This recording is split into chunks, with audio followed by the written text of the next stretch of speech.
It is Friday. It's the end of the week. We wanted to take some time and jump into the in-depth mailbag. We got some great responses, as we always do, after our story on cricket. Let's start with a totally random one that I didn't pick intentionally at all. Julianne writes, "My family and I loved you on the cricket news segment this evening." Stop it. Thank you. Tom sent me a good book rec, forwarding a link to This Too Was America, Philadelphia's era on cricket. Tom, I love a good recommendation, so thank you for that. And since you pointed it out, let's quickly mention it. Cricket in the 1800s in Philly was kind of like college basketball now in the Triangle. Massive, huge. The Philadelphia Cricket Club was established in 1854. Their cricket team disbanded in 1924, but it came back in 1998. And to this day, they still hold the Philadelphia International Cricket Festival. Maybe one day they'll be writing about Mooresville and everything they're doing for cricket in the history books. Who knows? We'll wait and see. Let's move on to something several of you emailed me about. Last week's presidential debate. Ira writes, "How quickly Americans have forgotten Special Counsel Robert Hur's description of Biden, saying President Biden is a sympathetic, well-meaning elderly man with a poor memory. Isn't that what we saw and heard at the debate?" So, Ira, thank you. We appreciate you writing this in. This is an interesting point, of course. This is Robert Hur on your screen. He's the guy who investigated Biden's handling of classified documents. And it is true. He described Biden's memory as hazy, fuzzy, faulty, poor, and having significant limitations. There are tapes of his interviews with Biden that brought him to those conclusions, but the DOJ won't release them. And earlier this week, after the debate disaster, Republicans decided to sue to get a hold of them. Between the debate and whatever is on those tapes, Republicans are salivating.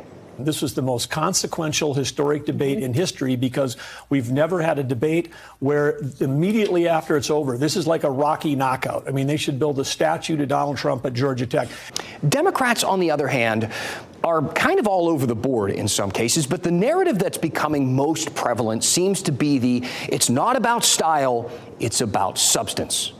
The president has always had our backs. We're going to have his back as well, because the results that we've been able to see under this administration have been undeniable in all of our individual states. These are the talking points that we've heard from both sides over the last week, but it's not everyone. Some people aren't really dancing around the real issue here with that media speak. This week, Democratic Representative Lloyd Doggett of Texas was the first sitting Democrat to say that Biden should withdraw from the race. North Carolina Senator Tom Tillis agrees, which isn't a huge surprise, but in his op-ed for CNN, he didn't really slam dunk on Biden like a lot of his Republican colleagues. He sounded a little bit, well, we could just say empathetic. You know, Tillis wrote, "Biden's disastrous performance doesn't just raise questions about whether he is fit to lead our nation for the next 4 years. It raises questions about whether he is fit to lead us for another 7 months. I truly feel bad for Biden. I believe Biden is a decent man who cares about the country. However, time catches up with everyone. It's clear Biden's decline is more dire than people realized." Our viewer, again, who wrote in, Ira, kind of said pretty much the same thing, I think. The question, though, that we have to ask is, does it matter? Does any of this matter?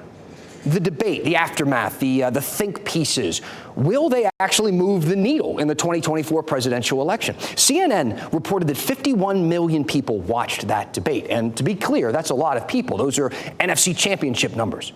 But considering that it was the smallest presidential debate audience in 20 years, that matters. 538 compiled a bunch of post-debate polling data, and it shows support for Biden went down, but just a little bit, while support for Trump went up by a half. They also found that on average, national polls have Trump up by 2%, which is well within the margin of error. The race was tight before the debate, and it's still really tight now.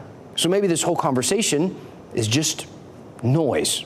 And both candidates and both political parties seem to believe that they can benefit from that noise. And the media, too. Think about it. This week, the New York Times reported Biden told his allies that he was weighing whether or not to stay in the race. And everybody went all breaking news on us. But why? Was that supposed to be surprising? Could you imagine if Biden wasn't at least thinking about stepping aside? Now that would be a story. Headline, Biden unaware that debate went bad. Dems panicking out in the open. Media pundits and Biden allies calling for him to step down. Gavin Newsom's hair declines comment. What do you think? What is your comment? Let me know. Email me at dan@wral.com. I love doing these segments. I love hearing from all of you at home and getting your opinions and your thoughts. So please let me know what is on your mind, and we will go in depth.